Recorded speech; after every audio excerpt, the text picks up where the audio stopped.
Okay, so let's speak about this underlying energy of the Five of Swords. Um, we have the energy of, first of all, let me just say, we are in a Mercury retrograde.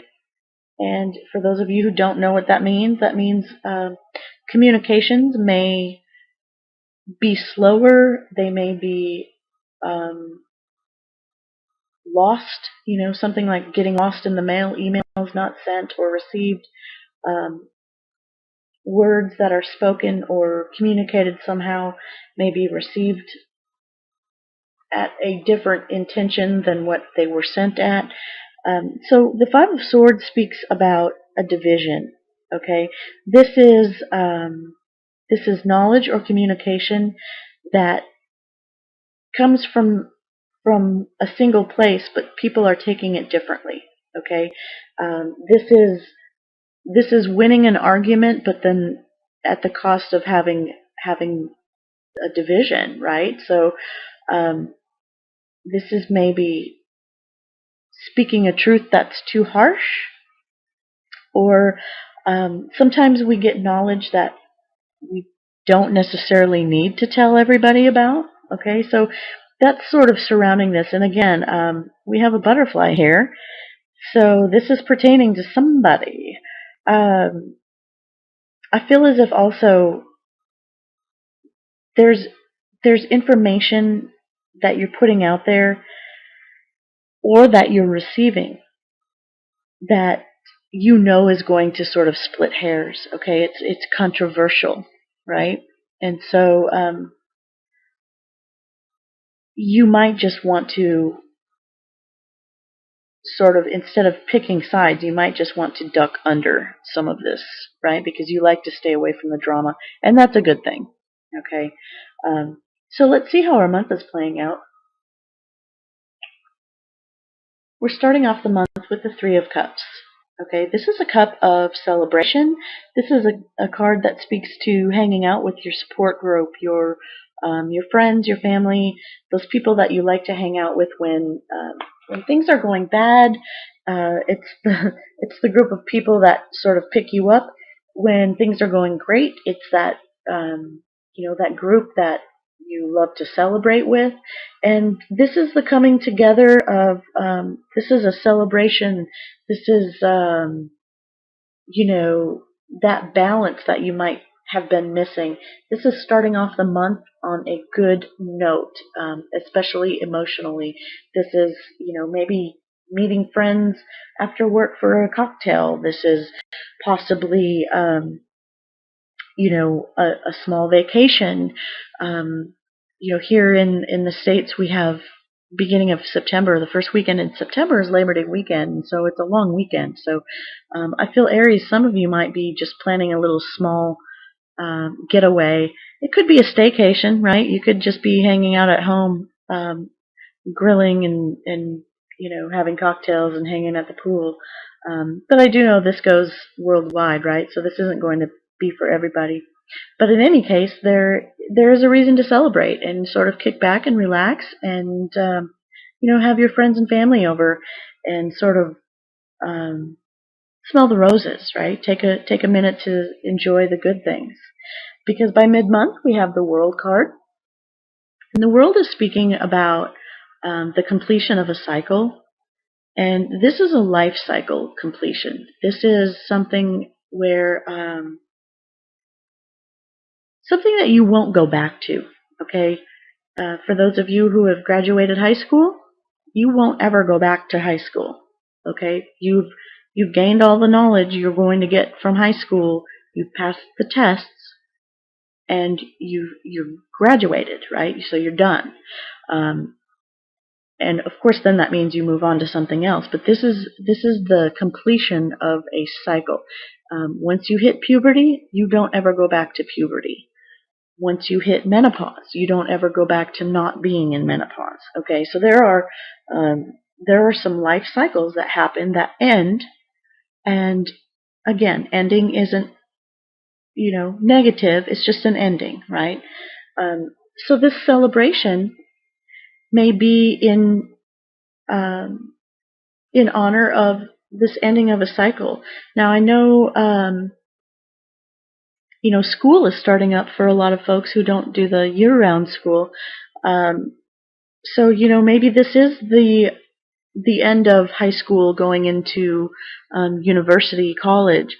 Maybe this is the end of having children at home, and now they're starting, pre-K, kindergarten, first grade, however. This could also be, you're celebrating the fact that, the beginning to mid-month, you're starting a new life cycle.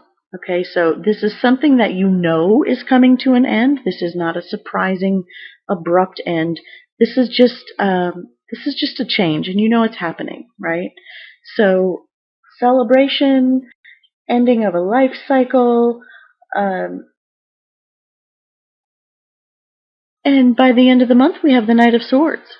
Okay, so we have this fast-moving, quick-talking, full of knowledge, maybe a know-it-all coming at you.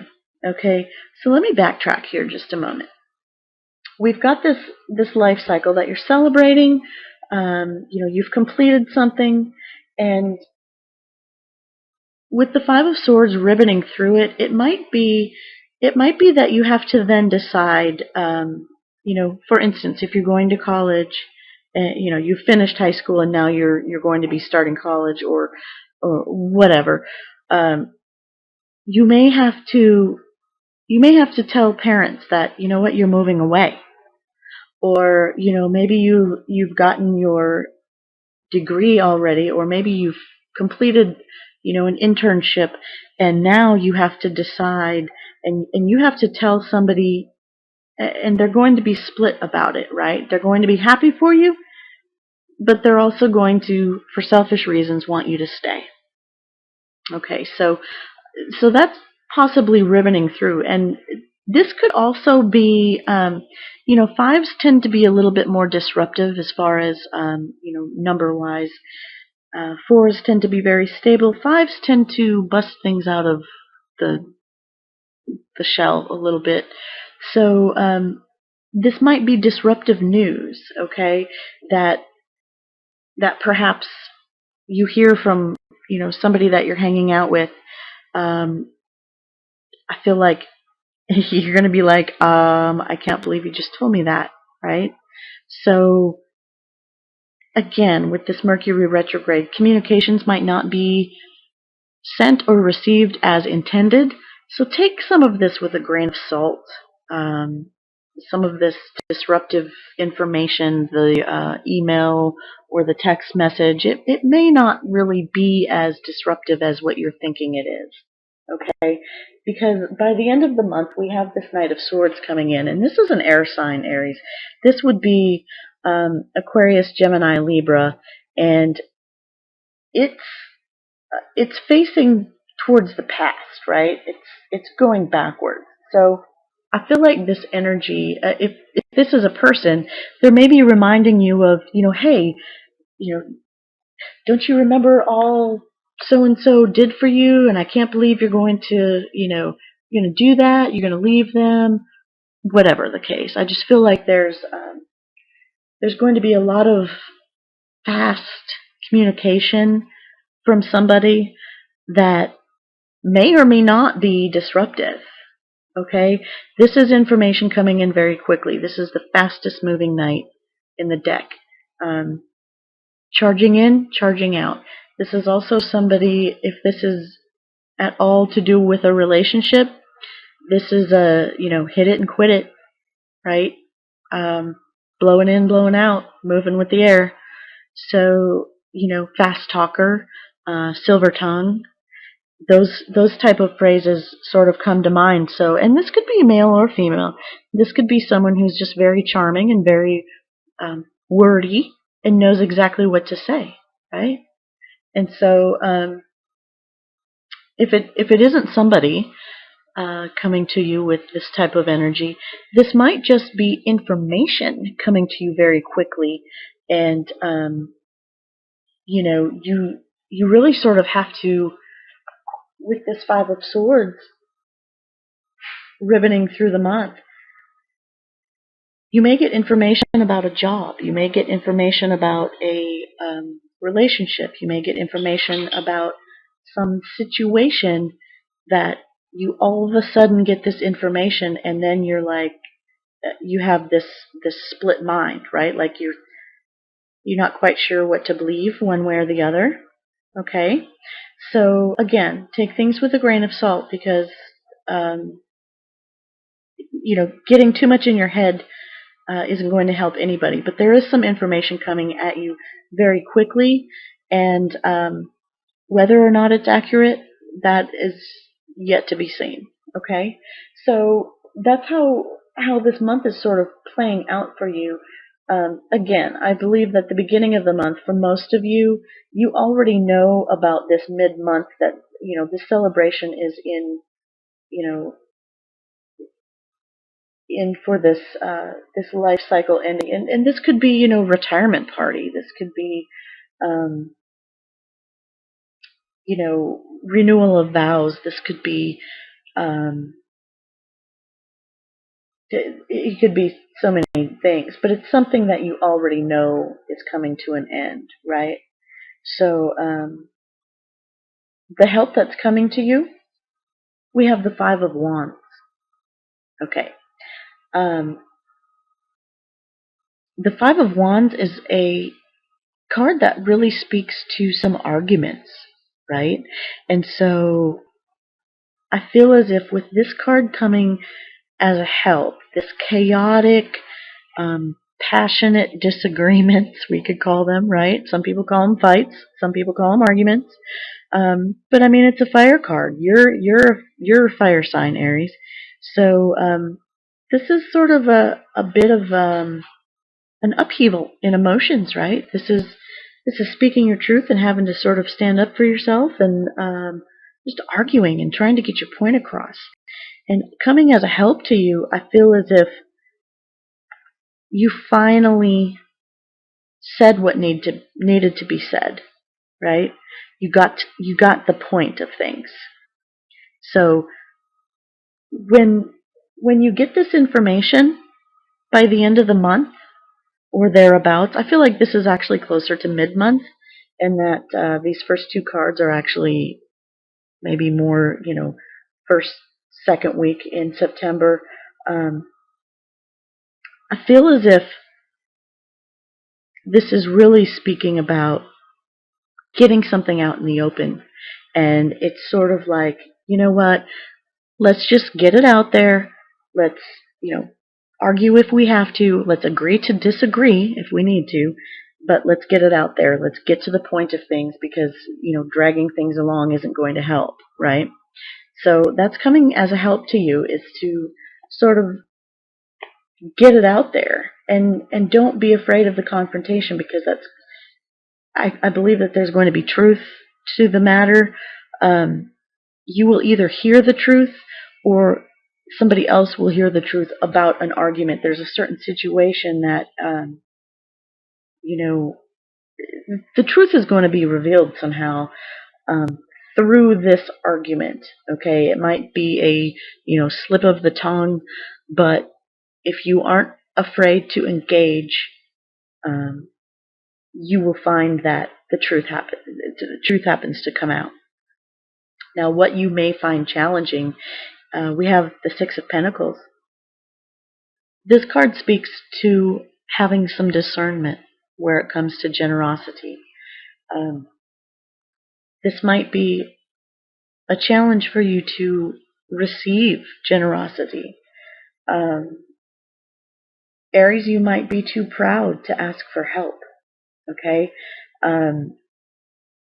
you're a very spontaneous and impulsive type sign, so you may not wait around for generosity. That's a challenge. Okay, so you might be waiting for somebody to give you information, to give you something. Maybe maybe it is money, maybe it's time, maybe it's knowledge, maybe it is the truth. But I feel like your challenge this month is waiting to receive. Now, it's also, you may be the one that's being asked to give. And I have to say, with this being a card, for me anyway, it's a card of discernment. You have to decide how much you're going to give of your time, your money, your material possessions. This came up in another reading. I'm not sure which sign it was, but if somebody's going to borrow your car, hey, can I borrow your car? And all of a sudden you no longer have a car, and you're asking for your car because you actually need to use it. You know what I mean? Like the dynamic switches, right? So are you going to loan your things out to the detriment of yourself? Are you going to, give so much that you don't have enough left to, pay your electric or, just things that you need? Giving is supposed to be, a beautiful thing, but not when it is at your own detriment. Okay, does that make sense? So, and again, with this Five of Swords, here we have the Six of Pentacles. Somebody's getting silver coin and somebody's getting gold coin. Okay, so you have to decide who's getting your time, your energy, your material goods, and when you decide that, there is a division. 3 on one side, 2 on the other. You have to decide. You have to be discerned, use discernment, and you have to be part of that receiving. Okay, you have to remember that you have to nourish yourself too. Okay, so keep that in mind, Aries, that you're part of this too. That giving and receiving, you have to give and receive yourself as well. And that is a challenge for you. And that will be your challenge this month, is to not only to remember to give to yourself, but also be patient and remember to receive. Okay? When someone tries to help you, let them. Okay? So, don't be so prideful that you won't accept help. Now, your final focus card for the month, we have the Eight of Cups. And this is a card that speaks to walking away from a situation that is no longer serving you emotionally. Okay, the fulfillment that you once had, whether it's from a relationship, from a job, from a project, from a group of people, from an organization that used to fulfill you at some level, they're still fine. Okay, but for you, these cups are empty. They're still doing the same thing. They're good. They're not tumped over. They're fine. But you know that by the end of the month, you really are just going to have to focus on finding a new path. And, the stars and moon are going to guide you. That means that, Aries, you're going to have to use your intuition. You're going to have to use your discernment also as to who and what are you cutting out of your life, right? That no longer fulfills you. How many promises have been broken? How many, how many wishes that were supposed to get fulfilled there just went to the wayside. Okay, you're done, right? You're done. And so, possibly by the end of the month, you've had this epiphany, this rush of knowledge, this rush of clear thinking. Okay, and you're like, you know what? Screw it. I'm not going to hang around people who are they use, they abuse, they manipulate, they lie. All of those things that hurt you emotionally. You don't need that anymore. Maybe you work for a job that's you found out is really shady. You don't need that. And you're going to walk away. You don't know where you're going, and that's okay. You don't have to, right? You just know that you're going. So I feel like by the end of the month, you've got this information coming to you, and it comes very quickly. And then you have to choose to walk away.